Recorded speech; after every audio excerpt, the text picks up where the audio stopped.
For today's video nga pala, sumama ako kay mami sa work. Di lang ako basta sasama kay mami sa trabaho niya.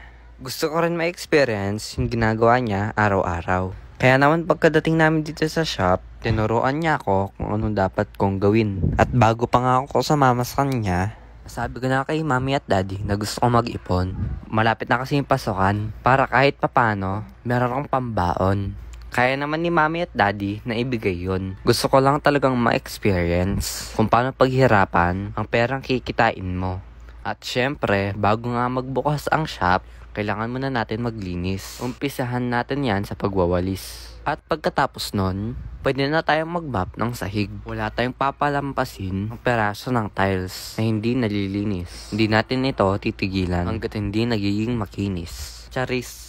Huwag po kayong mag-alala. Napaka-basic lang ng mga ginagawa ko. Dahil sa bahay namin, tinuruan din ako ni mami kung paano maglinis. Sabi kasi niya, hindi porket lalaki ako, hindi ko na kailangan matutunan ang paglilinis. Dahil hindi lang pambabae ang mga gawaing bahay. At kahit bata pa ako, kaya kong gawin ito. At ayun na nga, pagkatapos kong maglinis ng sahig, nanood ko naman itong mga salamin. Makanta, lunto, lalago, deng mag-fitting. O ito, kabore ng atche. Kung ano yung mga ginagawa ko dito, ganun din yung ginagawa ng mami ko. Mag-obrane bale, mag-obraya pa, kilwal bale. Pagkatapos kong linisin yung mga salamin, inayos ko naman yung mga damit na ititinda namin. Dahil ilan minuto na lang, bubuksan na yung shop para sa mga mamimili. At ayun na nga, 3 PM na. Good afternoon po.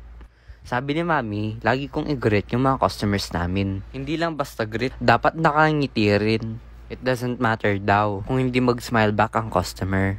Ang importante, masaya mo silang sinasalubong sa bawat bukas mo ng pinto. After ng ilang oras, break time na. Peaceful pa kaming kumakain dito. Pagkatapos parang bigla namin narinig yung pinto. False alarm, hangin lang pala. Ganito pala yung nararamdaman ni mami. Kada subo nila, akala nila meron pumapasok. Sinobralo, orgo, nervous. Sa part nga pala na ito, nag-replenish muna kami ng mga display. Mahaba pa yung gabi at marami pang trabaho na dapat gawin. Nakakapagod tignan. Pero nakakabilib dahil nananatili kami nakangiti. Kaya naman gumagaan lahat ng gawain namin.